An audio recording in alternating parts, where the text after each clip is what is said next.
What happened to women accused of witchcraft before the witch hunts? Hey everyone, tonight we're drifting back to a quieter, stranger corner of European history. Before the famous witch hunts filled history books with dramatic trials and towering bonfires, there was a much older world where people were still trying to explain bad luck, failed harvests, mysterious illnesses, and the occasional cow that simply refused to produce milk. So, dim the lights, settle into a comfortable position, and let the modern world fade into the background for a little while. Tonight, we'll wander through villages, monasteries, castles, and muddy country roads to discover what really happened to women accused of witchcraft before the great witch hunts transformed fear into something far larger and far deadlier. As it turns out, the story is much quieter than many people imagine. It is also considerably stranger. History often is. If you enjoy slow journeys through the odd corners of the past, you already know that medieval life rarely behaved the way modern movies suggest. People certainly believed in magic. They believed saints could perform miracles, relics possessed extraordinary powers, demons tempted ordinary people, and prayers might protect an entire village from disaster. The supernatural wasn't an occasional visitor. It was woven into everyday life. Naturally, this meant that unusual events rarely remained unexplained for long. Imagine waking before sunrise in a small village around the 9th century. The air smells of damp earth and wood smoke. Chickens wander freely. The church bell quietly marks another ordinary day. Most people have never traveled farther than a few miles from home. The world beyond nearby forests might as well exist inside another universe. Then your neighbor suddenly becomes ill. Perhaps a child develops a fever. Perhaps a horse dies overnight. Perhaps hail destroys precious crops just days before harvest. These events demand explanations. Human beings dislike uncertainty almost as much today as they did 1,000 years ago. Fortunately, or unfortunately, explanations were never in short supply. Sometimes people blame demons, sometimes angry saints, sometimes unfortunate weather, and occasionally another human being. But here's where the story becomes more complicated than popular imagination usually allows. Before the 15th century, simply accusing someone of witchcraft did not automatically mean execution. In many regions, accusations remained local disputes rather than enormous criminal trials. Someone might be known as quarrelsome, suspicious, or strangely knowledgeable about herbs, but authorities often viewed such accusations with considerable skepticism. Because, surprisingly enough, medieval law could occasionally display remarkable restraint. Not always, but occasionally. Many early church leaders actually argued that people who believed witches could literally fly across the night sky were themselves mistaken. One influential document from around the 10th century, often called the Canon Episcopi, suggested that women claiming to ride through the night with supernatural beings were experiencing illusions sent by the devil rather than physically flying through the air. To modern ears, that may sound unusual, but it had an important consequence. If magical flights weren't considered physically real, then prosecuting people for performing them became considerably more difficult. Instead, church authorities often focused on correcting mistaken beliefs rather than executing alleged witches. This doesn't mean life became pleasant for accused women. Far from it. Being suspected of harmful magic could isolate someone socially. Neighbors whispered, friendships quietly disappeared, invitations stopped arriving. Small disagreements suddenly carried much greater weight. If someone already occupied the margins of society, suspicion spread even faster. Older widows were particularly vulnerable, not because they practiced magic, but because they often lived alone. Without husbands or large families to defend them, they occupied an uncomfortable social position. They might survive by selling herbs, offering practical medical advice, or helping mothers during childbirth. Ironically, these valuable skills sometimes made them appear suspicious. After all, if someone knew which plants reduced pain, could they also know which plants caused illness? If they understood healing, perhaps they also understood curses. Of course, they usually understood neither curses nor supernatural powers. They simply possessed practical experience gathered over decades. But practical knowledge has occasionally frightened people throughout history, especially when combined with loneliness. Let's imagine an elderly widow named Agnes. She isn't a queen. She won't appear in famous history books. She owns 2 goats, a tiny garden, and a house that always seems slightly crooked, regardless of how often repairs are attempted. Children think she's odd. Adults think she's difficult. She argues with neighbors over wandering pigs. She mutters while collecting herbs. She owns a black cat. Entirely innocent details. Yet, when the local mill catches fire after a dry summer, someone remembers arguing with Agnes 3 days earlier. Coincidence quietly transforms into suspicion. No evidence changes, only interpretation. This is how many accusations began. Not with spectacular rituals, not with secret ceremonies deep inside forests, but with ordinary human conflict. History possesses an endless ability to transform neighborhood disagreements into something much larger, because of course it does. Many accusations centered around what historians call maleficium, harmful magic supposedly used to injure people, livestock, or property. Rather than claiming impossible supernatural feats, accusers often insisted someone had caused very practical misfortunes. Milk spoiled. Bread failed to rise. A child became ill. A horse stumbled. Looking back, these events sound random. Living through them without modern medicine or scientific knowledge must have felt very different. Communities searched desperately for causes. Sometimes they found them. Sometimes they invented them. Meanwhile, local priests occupied an awkward position. They believed evil certainly existed. They believed demons existed, but they also worried about encouraging superstition. As a result, many clergy attempted to calm frightened communities rather than inflame them. Some accusations ended with public repentance. Others resulted in small fines. Some required prayers or pilgrimages. Many simply faded away once emotions cooled. Compared with the massive witch hunts centuries later, these earlier responses now seem surprisingly restrained. That restraint would not last forever, but for several centuries it remained surprisingly common, and that quiet difference changed thousands of lives. End of Part 1. Part 2. How did people decide who was a witch? As the morning mist settled over fields and small villages, accusations rarely arrived like thunder. They drifted in slowly, almost politely, carried by whispers rather than proclamations. Someone mentioned that old Margaret had argued with a neighbor. A few days later, the neighbor's cow stopped giving milk. Someone else quietly observed that this wasn't the first strange coincidence involving Margaret. And just like that, another story began. No one announced a formal investigation. There were no dramatic speeches in crowded squares. Most accusations before the Great Witch Hunts started as little more than conversations between neighbors, repeated often enough that they gradually acquired the appearance of truth. It's a remarkably human habit. Even today, a rumor repeated frequently can begin to feel strangely convincing.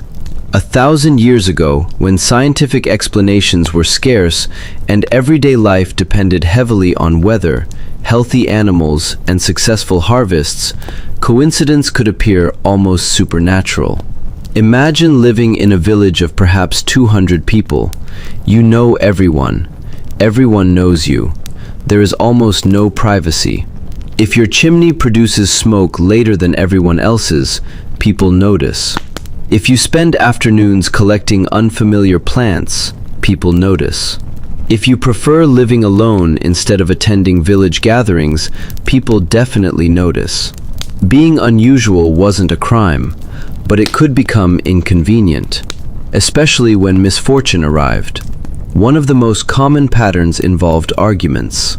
Suppose two neighbors disagreed over a fence, a wandering pig, or access to a stream.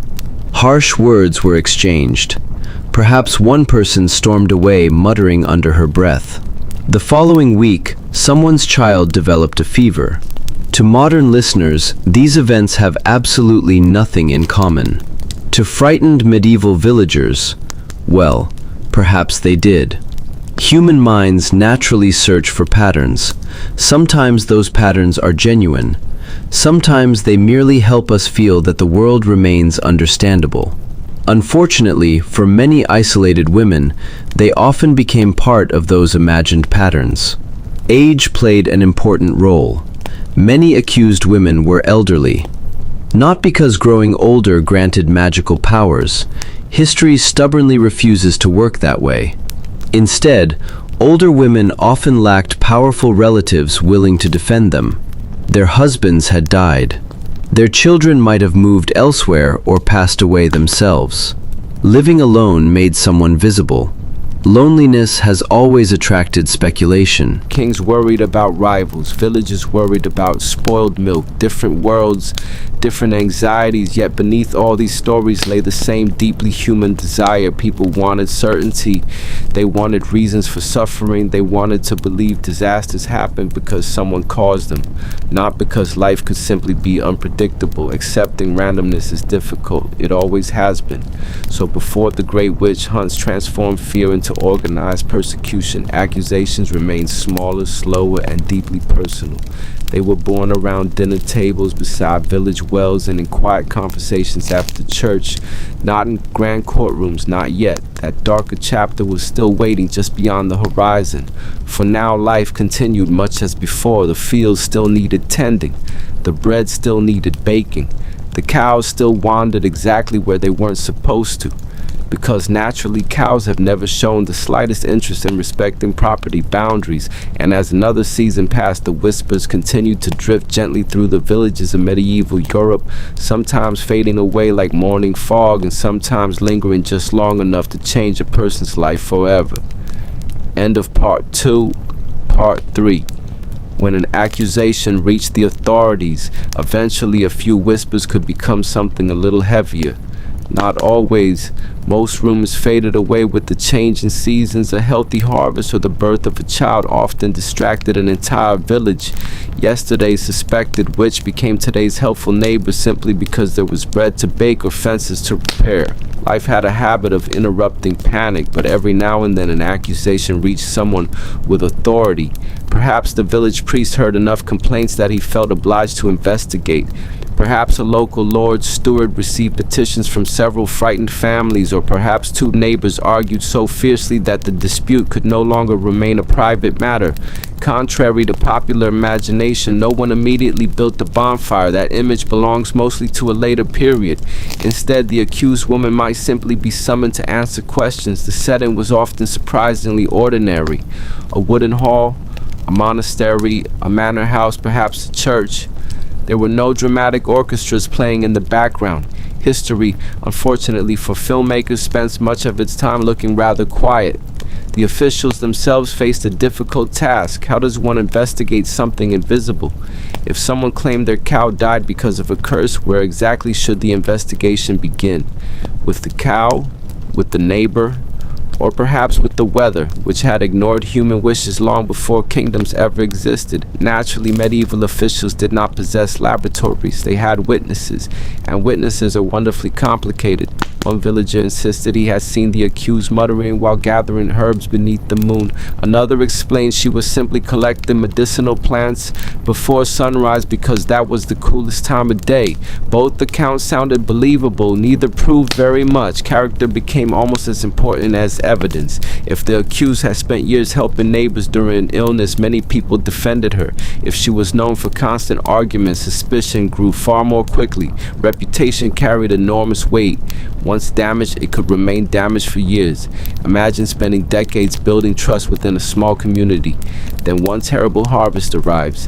Suddenly, every unpleasant conversation you've ever had returns to everyone's memory. Human beings have always possessed remarkable memories for old disagreements, especially when searching for someone to blame. The accused herself often faced an impossible challenge. How do you prove you did not perform magic? It's rather like trying to prove you did not secretly turn invisible yesterday afternoon. There's almost nothing to present except your own word.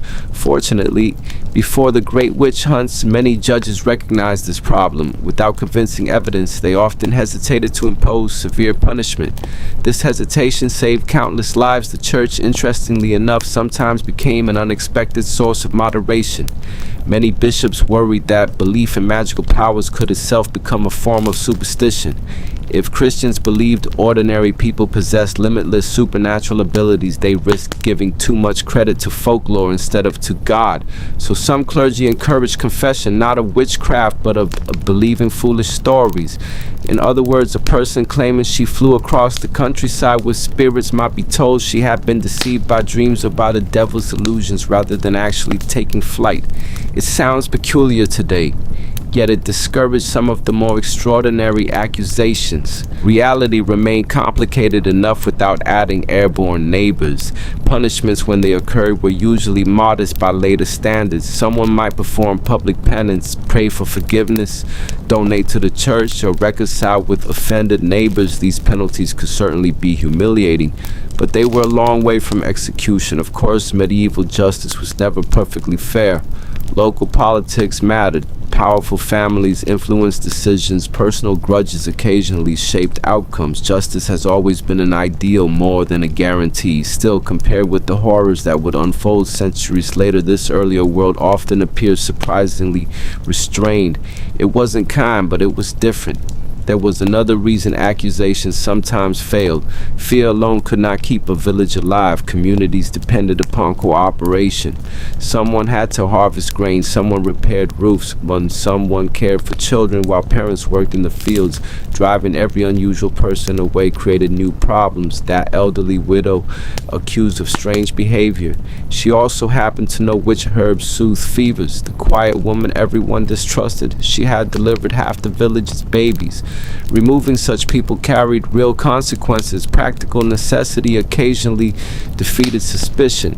Not because people suddenly embraced tolerance, simply because survival required useful neighbors. It's a remarkably ordinary reason for mercy, one that history rarely celebrates. As the centuries passed, however, Europe slowly began to change. Universities expanded, kingdoms grew stronger, religious tensions increased, legal systems became more centralized, ideas traveled farther than they once had. Unfortunately, fear traveled quite efficiently as well.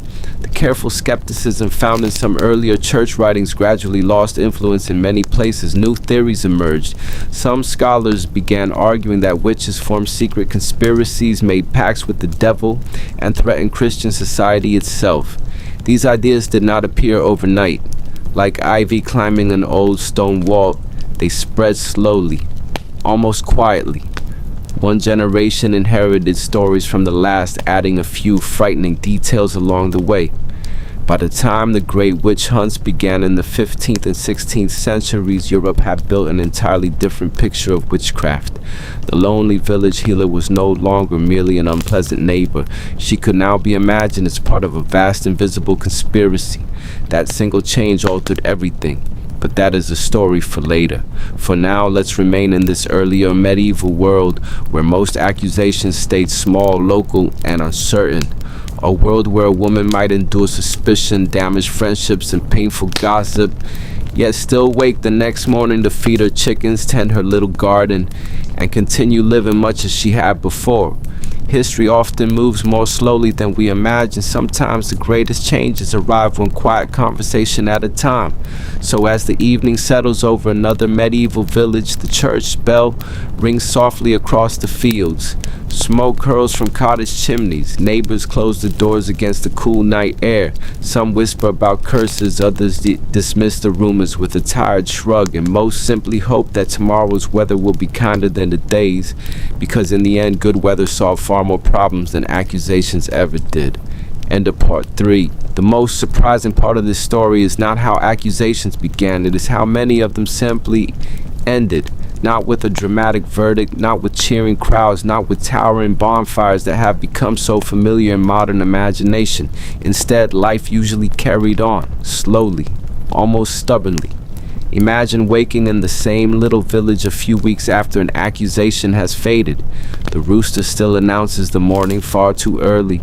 The baker still complains that his oven never stays hot enough.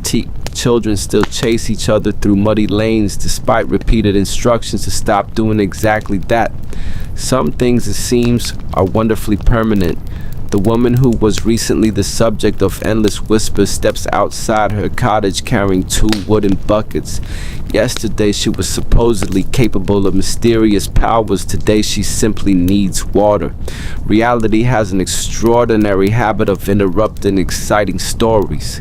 She walks toward the village well. Some neighbors greet her politely. Others suddenly become fascinated by the weather whenever she approaches. Avoiding eye contact has apparently been a popular social strategy for many centuries. Life is awkward. Not terrifying, just awkward. And awkwardness can last surprisingly long. A damaged reputation rarely disappears overnight. Even after local officials dismissed accusations, people often remembered them.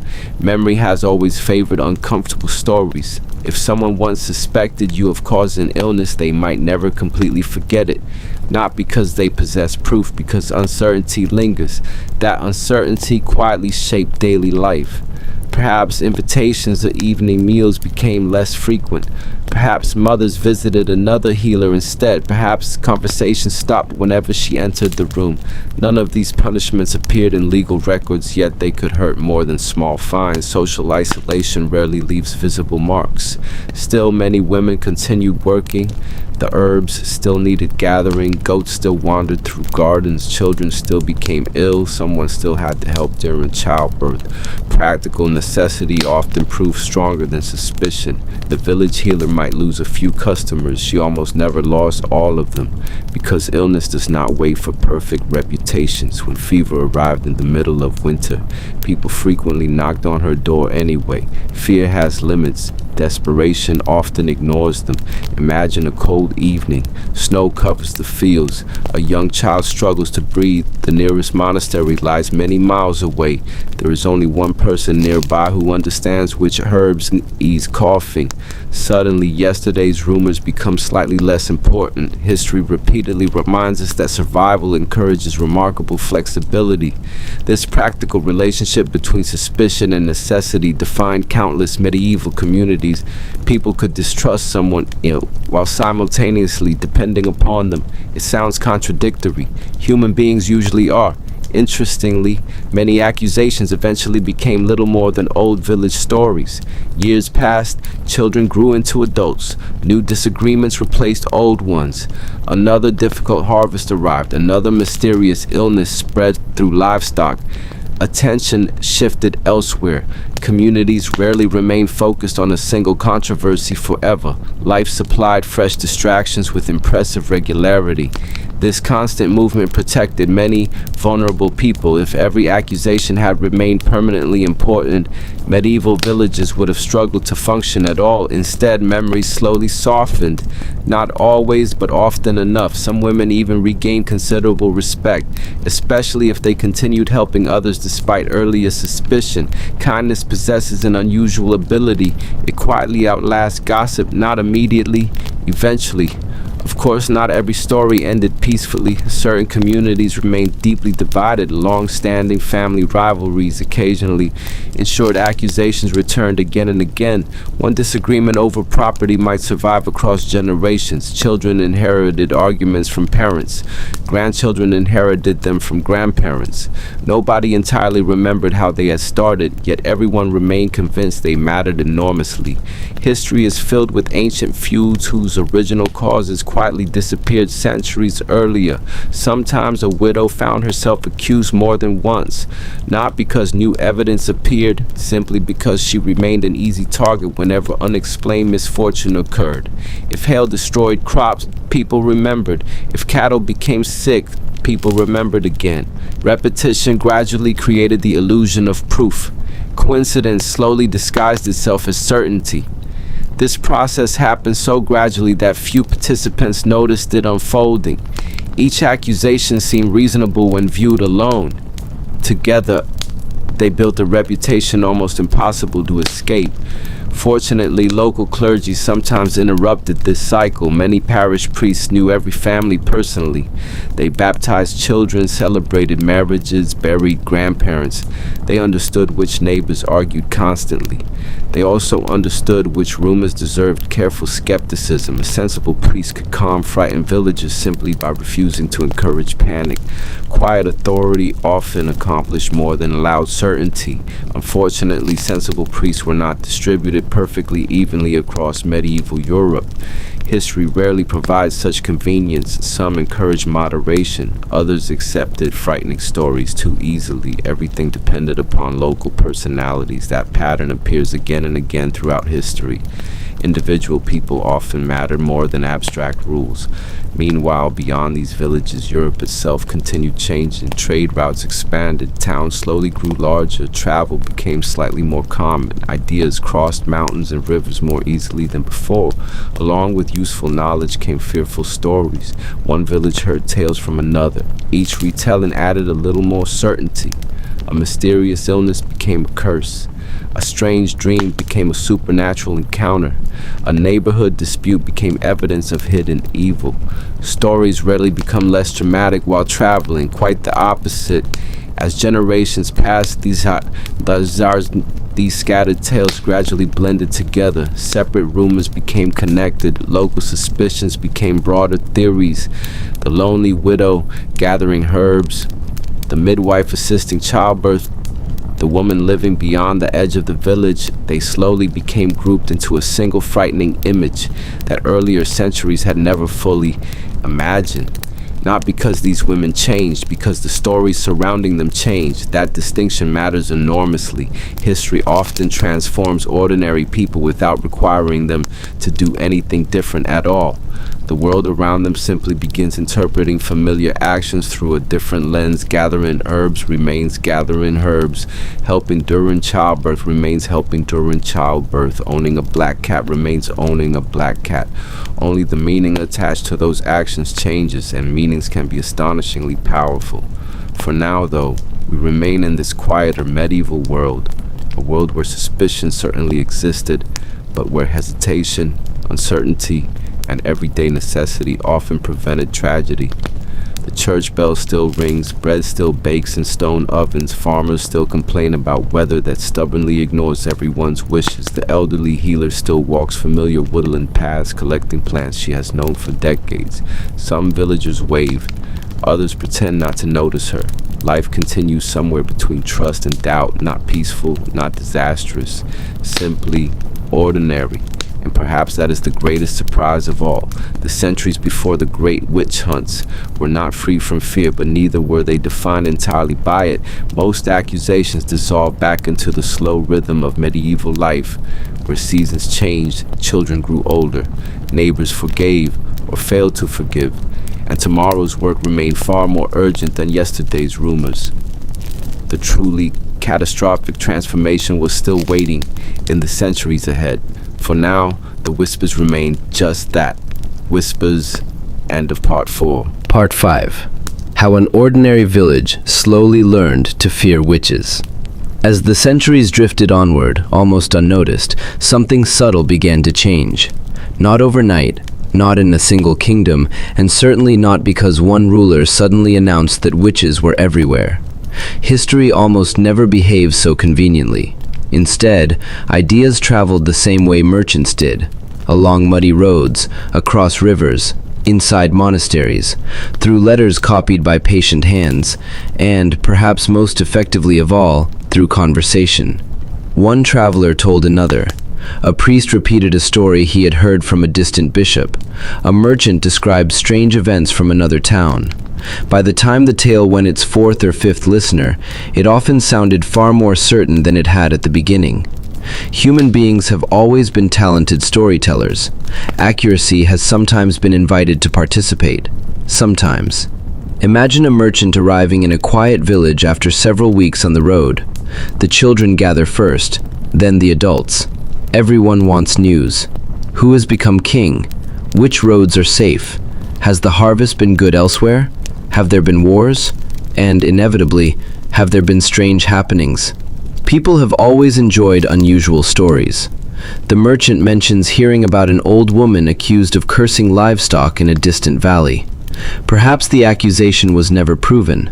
Perhaps local officials dismissed it. Those details often disappear first. What remains is the memorable part. There was an old woman.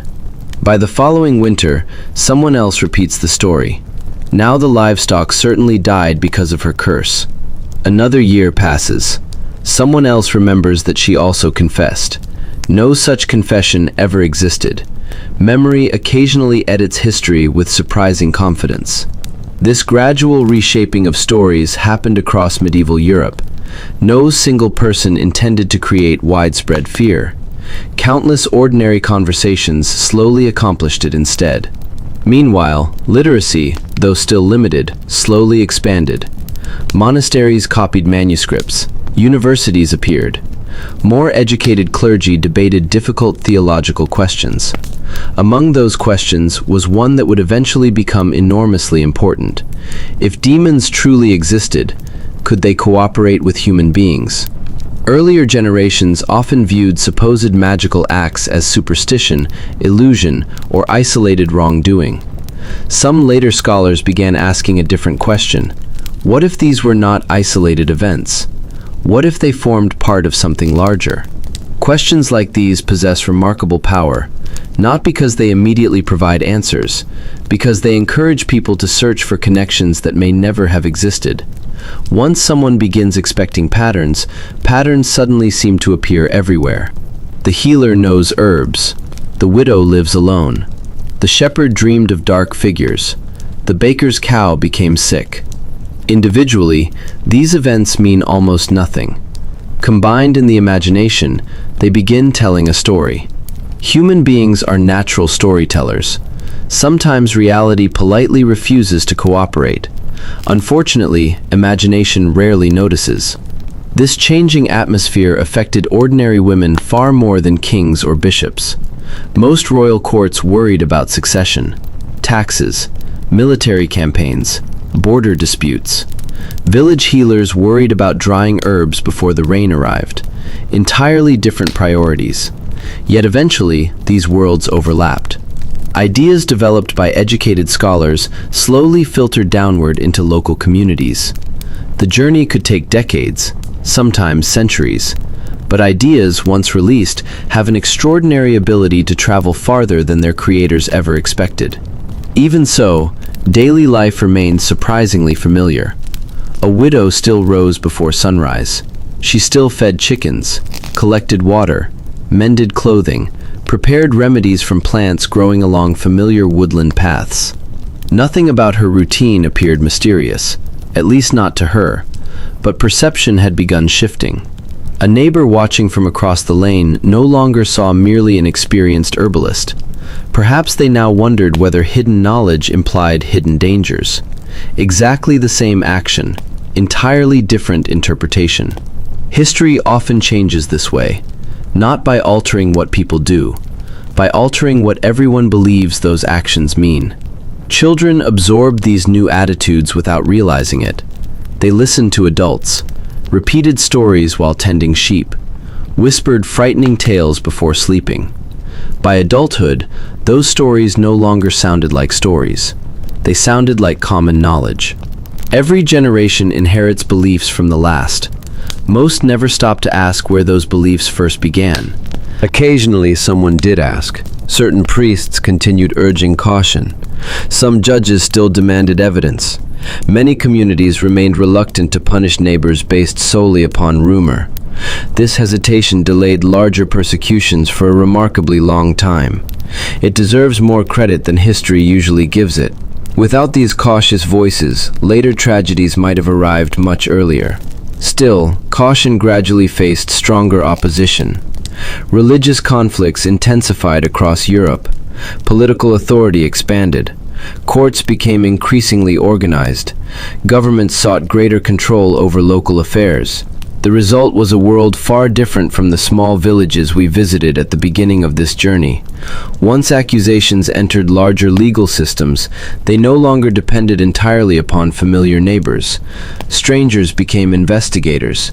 Professional officials became involved. Written records replaced fading memories. Ironically, this sometimes made accusations seem more official simply because they appeared on parchment. Ink possesses an unusual authority. People often trust written words more readily than spoken ones, even when both describe exactly the same uncertain events. For centuries, however, most villagers remained blissfully unaware of these slow transformations. Tomorrow's weather mattered more than distant legal theories. The next harvest mattered more than scholarly debates. Life continued one season at a time. Spring planting, summer labor, autumn harvest, winter repairs. The rhythm rarely changed. An elderly healer measured time differently from university scholars. She measured it by flowering herbs, migrating birds, frozen streams, the return of lambs. These rhythms had guided generations long before anyone worried about organized witch conspiracies. Perhaps that is why so many villages resisted dramatic accusations for so long. Experience taught practical lessons. People knew who had helped during famine, who delivered babies safely, who shared food during difficult winters. Those memories carried weight, sometimes greater weight than frightening rumors. Community memory could accuse, it could also protect, and that protection quietly preserved countless lives. As evening settled across another medieval village, smoke drifted upward from stone chimneys. Children carried firewood inside. Dogs curled beside warm hearths. An old widow finished hanging herbs to dry beneath the rafters. Outside, the church bell marked another ordinary day coming gently to an end. No one knew that future centuries would remember this period as merely the calm before far greater storms. For the people living through it, this was simply life. Complicated, occasionally unfair, sometimes lonely, yet still filled with ordinary routines that continued despite every rumor. The great witch hunts had not yet arrived, but the ideas that would one day fuel them were quietly taking root, almost invisibly, like seeds scattered across a field long before anyone notices the first green shoots emerging. And, as history so often reminds us, the smallest changes are sometimes the ones that take the longest to recognize. End of Part 5.